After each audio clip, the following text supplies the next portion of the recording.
Welcome to Hoops and Par. আমি সুচরিতা। তো Hoops and Par is basically a dog and cat boarding center. Hoops and Par কে তৈরি করি 4 বছর আগে। Hoops and Par is a solution when পেট প্যারেন্টসরা যারা আছেন তারা যখন কোনো মেডিকেল ইমার্জেন্সিস বা ভ্যাকেশনে বাইরে যাচ্ছেন তখন পোষ্যের যাবতীয় নিডসের খেয়াল রাখার জন্য আমি এই হুপস অ্যান্ড পার তৈরি করেছি। হুপস অ্যান্ড পার অফার করছে আপনাকে একটা কমপ্লিট স্টে মিনস আমাদের ক্রেশে মেন অ্যাসপেক্টগুলো আমি একটু বলে দিই। সেটা হচ্ছে প্রথমত ডগ অ্যান্ড ক্যাট হ্যান্ডেলিং কিন্তু একটা খুব মেজর অ্যাসপেক্ট, কারণ এখানে অ্যানিম্যাল বিহেভিয়ারকে স্টাডি করাটা জড়িয়ে থাকে। একটা পোষ্য যখনই কেউ নেয় অনেক কারণে, একটা বিশেষ কারণে অনেকে পিছিয়ে যায় একটা পার্সেন্টেজ অফ মানুষ, যে কোনো অফিস ট্রিপে গেলে বা কোনো মেডিকেল ইমার্জেন্সিস হলে বা কোথাও যেতে হলে, ঘুরতে যেতে হলে তখন পোষ্যকে কোথায় রাখবো, কারণ ওদের তো আমরা সব জায়গায় নিয়ে যেতে পারি না। তো সেক্ষেত্রে কি করো, ক্রেশ সিলেক্ট করার সময় কিন্তু আপনার প্রথম যেটা করা উচিত একটা ট্রায়ালকে কনসিডার করা উচিত। সে আপনি যেখানেই রাখুন না কেন, হুপস অ্যান্ড পারে কিন্তু ট্রায়াল ইজ ম্যান্ডেটরি। ট্রায়াল জিনিসটা কি?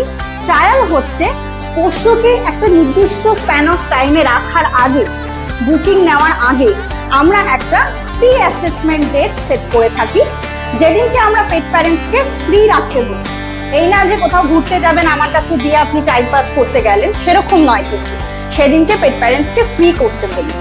কারণ আমরা সেই দিনটাতে বাচ্চাটাকে রেখে দেখি যে তার কি কি বিহেভিয়ারাল অ্যাসপেক্ট আছে। অবশ্যই খুব বেশি অ্যাগ্রেসিভ টুয়ার্ডস হিউম্যান ডগ আমরা হ্যান্ডেল করি না, বাট নর্মাল যারা পেটস মোটামুটি বিহেভিয়ারাল ইস্যুগুলো আন্ডার কন্ট্রোল তাদেরই আমরা টেক কেয়ার করে থাকি অ্যাজ পার আওয়ার লিমিট। তো সেক্ষেত্রে আমরা বাচ্চাটাকে সেদিনকে অ্যাডমিশন নিই, নেওয়ার পরে সকালবেলা থেকেই বলি খেয়ে আসার দরকার নেই, এবং আমরা ওদের খাবার অফার করি, ওদের সাথে টাইম স্পেন্ড করি, এবং ধীরে ধীরে আমাদের সাথে ওরা রিল্যাক্স হলে আমরা কিন্তু ওদের সোশ্যালাইজেশন করানোর চেষ্টা করছি। এবার প্রি অ্যাসেসমেন্ট ডেট কি ফোন করলেই পাওয়া যায়, বা প্রি অ্যাসেসমেন্ট ডেট কি নিজের মতো করে নেওয়া যায়? অবশ্যই নয়। প্রি অ্যাসেসমেন্ট ডেটের আগে প্রথমত আমাকে আমার হোয়াটসঅ্যাপ নাম্বারে আপনাকে যোগাযোগ করতে হবে, দ্যাট ইজ 8240319560। এই হোয়াটসঅ্যাপ করলে পরে প্রথম আমি যেটা করি, হুপস অ্যান্ড পারের একটা পিডিএফ ফাইল আপনাকে আমি পাঠাবো, যেখানে আমরা কিরকম ভাবে রাখি, কি ধরনের খাবার প্রোভাইড করি, এবং আমাদের এই যে প্রি অ্যাসেসমেন্ট একটা কনসেপ্ট আছে, এগুলো সবকিছু ডিটেলসে লেখা আছে, ইনক্লুডেড প্রাইসিং। ঠিক আছে, সেটা আপনি পড়ে সবকিছুতে যদি আপনি ওকে থাকে তখন কিন্তু আমরা প্রি অ্যাসেসমেন্ট ডেটটাকে সেট করি। প্রি অ্যাসেসমেন্ট ডেট সেটের আগে আমার কিছু এসেনশিয়াল ডকুমেন্টেশন প্রসেস থাকে। তার মধ্যে প্রথম হচ্ছে আপ টু ডেট ভ্যাকসিনেশন। ভ্যাকসিনেশনের মধ্যে কোর ভ্যাকসিনেশনস আর DHPP-IL and rabies vaccine for dogs, এই দুটো মাস্ট, এগুলো আপ টু ডেট থাকতে হবে। Deworming record up to date থাকতে হবে। সাথে হচ্ছে টিক প্রোটোকল। আমাদের এখানে শুধুমাত্র ওরাল মেডিসিন যারা কনজিউম করে ফর টিক প্রোটেকশন, এইভাবে যারা মেনটেনেন্স করে, আমরা কেবলমাত্র সেই সমস্ত বাচ্চাদেরই নিয়ে থাকি যাতে পরে গিয়ে আমার বাড়িতে জিরো টিক্স হয়। আমার সত্যি আমার ক্রেশ কিন্তু, আমি এটা দাবি করে বলতে পারবো যে আমার ক্রেশ কিন্তু জিরো টিক্স। ঠিক আছে, এটা কেন মানে অন্যান্য জায়গাতে পোষ্য যেখানে আসছে সব সময়, টিক্সের প্রবাবিলিটিটা কিন্তু কোনো রকম অস্বাভাবিক কিছু নয়, এবং হয়ে যেতেও পারে। সেইটাকে জিরো করার জন্য আমি কিন্তু সব থেকে যেটা প্রিমিয়াম মেথড মনে করেছি আমি সেটাই ফলো আপ করি। অবশ্যই আপনার বাচ্চা যদি ওরাল মেডিকেশন ফর টিক্স না খেতে পারে, সেক্ষেত্রে আমরা অন্য রেফারেন্স দিয়ে দিই, বা আমরা বলেই দিই যে আমরা অ্যাকোমোডেট করতে পারবো না। কিন্তু এই মেডিসিন কনজামশন কোনো মতেই কিন্তু ফোর্সফুল নয়, এটা অবশ্যই আন্ডার মানে ভেটের আন্ডারে আপনি কনসাল্ট করে প্রপার ভাবে এটা দেবেন।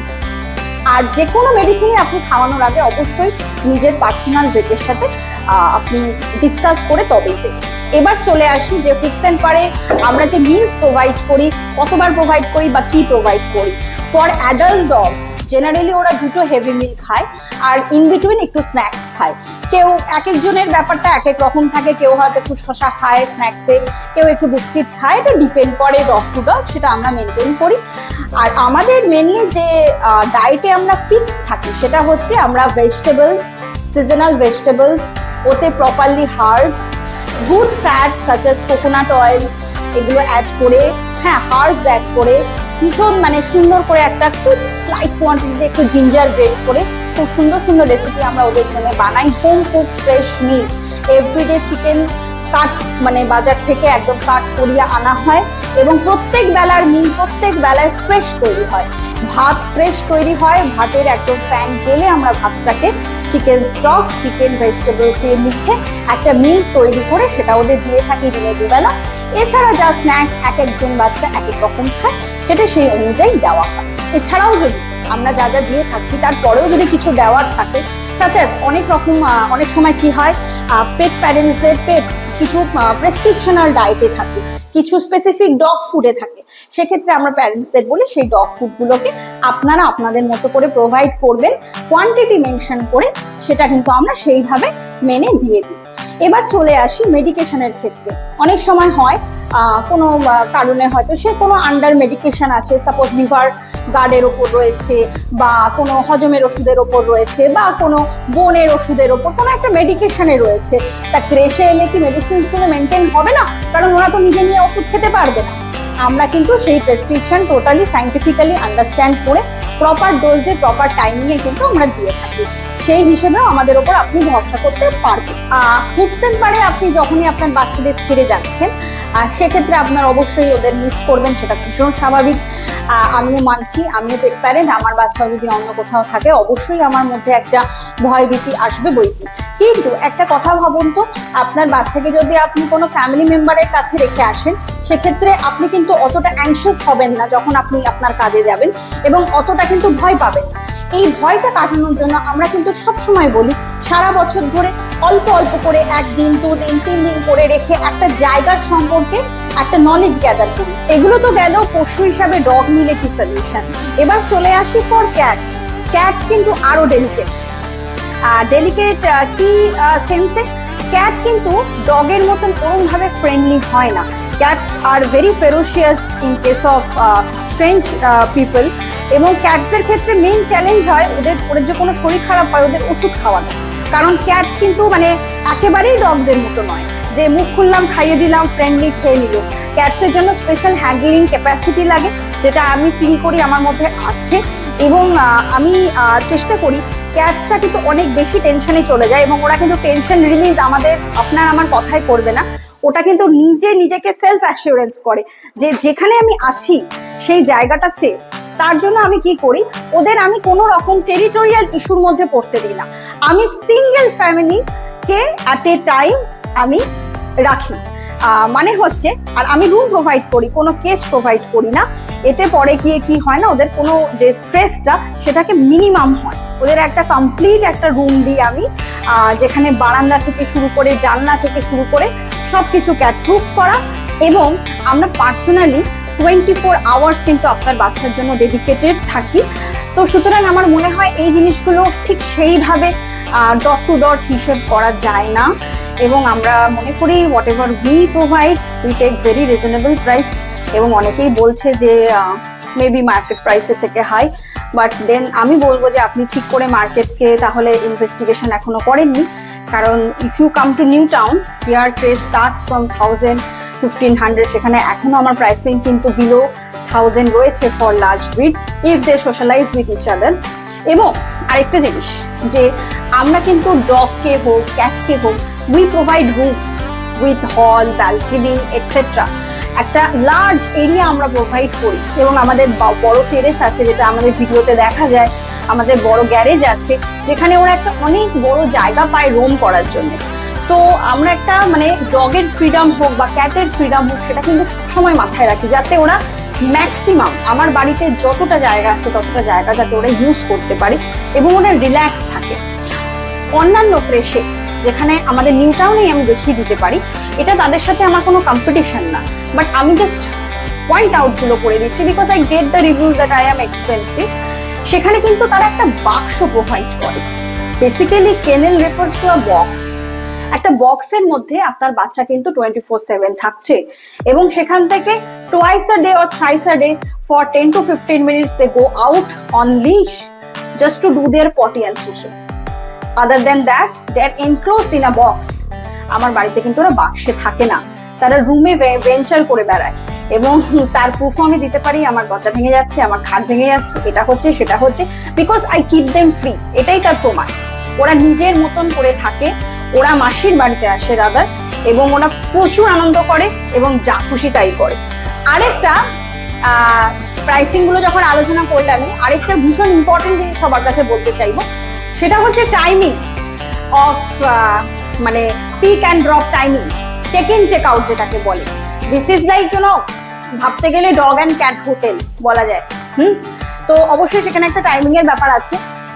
তো আমাদের টাইমিং স্টার্ট হয় ফ্রম 9 AM to 9 AM, মানে আজকে 9 AM থেকে আমার অফিসিয়াল আওয়ার স্টার্টস। এবার আপনি আপনার পোষ্যকে যে কোনো টাইমে আমার বাড়িতে ড্রপ করতে পারে, সেটা রাত 10টাও হতে পারে, রাত 12টাও হতে পারে, বিকেল সন্ধ্যে 8টা হতে পারে, বিকেল 4টে হতে পারে, 5টা হতে পারে, 9টার সময়ও হতে পারে। That is on your convenience, ঠিক আছে? তো সেই কনভিনিয়েন্সে আপনি আপনার বাচ্চাকে আমার বাড়িতে দিলেন এবং টিল নেক্সট ডে 9 AM আমার চার্জেসটা কিন্তু আমরা ধরে থাকি। এবারে অনেকে আমার সাথে একটা কনফিউশনে চলে যায়, সেটা হচ্ছে কেউ যদি রাতে আসলো, সাপোজ 10 PM এ আসলো, সে বলছে যে জাস্ট আজকে রাতটুকু থাকবে, তো সেই দিনটাকে কনসিডার না করতে, মানে সেই দিনে তো সে খাইও নি কিছুই না, সে ডিনার করে এসেছে, তো সেই দিনের কাউন্ট হবে না। এবার তাদের আমি বলবো জিনিসটা সবটাই ক্রেজটা কিন্তু একটা ফুডিং এর ওপর না, আমার পুরো অকুপেন্সিটা এখানে ম্যাটার করে। একটা জায়গা যদি আমি সকাল থেকে করে না রাখি, সেক্ষেত্রে আপনি যে টাইমেই আসুন আমি বাচ্চাটাকে অ্যাকোমোডেট করতে পারবো না। আপনি যখনই বলছেন 24 তারিখ থেকে থাকবে, 25 তারিখে, আমি ওই 24 বা 25টাকে ব্লক করে নিচ্ছি ফর দ্যাট ফিট। তো সেক্ষেত্রে আমি আরেকজনকে এন্ট্রি দিতে পারছি না। তো সে 9টায় আসুক বা সকাল যে টাইমিং আছে আমার সেই টাইমে আসুক, সেটা কিন্তু ম্যাটার করছে না। আমার ডেটা, হোল ডেটা বুক হয়ে যাচ্ছে, বুকিংটা ম্যাটার করছে। তো সুতরাং এবার আমার কাছে কিন্তু আমি রোজ খাবার রান্না করি, রোজই সবকিছু থাকে, তো আমার খাবার দিলে কিছুই এসে যাবে না। আমার যা মিলস আমি তাই দিই, এবং মিলস কেন ওইভাবে কাউন্টও করি না। যখন চেক আউট টাইম থাকে আমরা খাইয়েই বাচ্চাকে বাড়ি পাঠাই, ঠিক আছে? সো মিলস আপনি করালেন না করালেন, আমার দিনটা কিন্তু ইম্পর্টেন্ট। তো সুতরাং চেক ইন চেক আউট টাইমটা কিন্তু ম্যাটার করছে। তো 9 AM আপনি দিলেন, আর নেক্সট 9 AM এ আপনাকে চেক আউট করতে হবে। অবশ্যই একটা ট্রাফিক থাকতে পারে, গাড়িতে প্রবলেম হতে পারে, সবকিছু হতে পারে, সেক্ষেত্রে আধ ঘন্টা দেরি হয়ে গেলে কি আমাকে ফুল ডে চার্জ দিতে হবে নেক্সট ডেতে? অবশ্যই না। আমরা 2 থেকে 3 ঘন্টা কিন্তু গ্রেস পিরিয়ড দিয়ে থাকি, তার মধ্যে কালেক্ট করে নিতে বলি। সেটা না হলে এখন যদি দুপুর গড়িয়ে যায়, সেক্ষেত্রে আমার নেক্সট ডেটাও কিন্তু আমি আমার কাউন্টের মধ্যে ধরি। আর একটা জিনিস, প্রেশাস স্টে বুক করার জন্য কিন্তু আপনাকে প্রায়র বলতে হবে, হঠাৎ করে বললে হবে না। স্পেশালি ফর প্রবলেমেটিক ডগস, যারা অন্য ডগের সাথে থাকতে পারে না, খুব হাই সেপারেশন অ্যাংজাইটি, তাদের আমি বলবো ফেস্টিভ সিজনে বুকিং না করতে, এবং যেগুলো অফ সিজন থাকে সেই সময় বাচ্চাদের রাখার চেষ্টা করতে, তাতে বাচ্চারা অনেক ভালো থাকে, অনেকটা আমাদের থেকে সময় পায়। ফেস্টিভ টাইমে কিন্তু এই সমস্ত খুব প্রবলেমেটিক হলে রাখা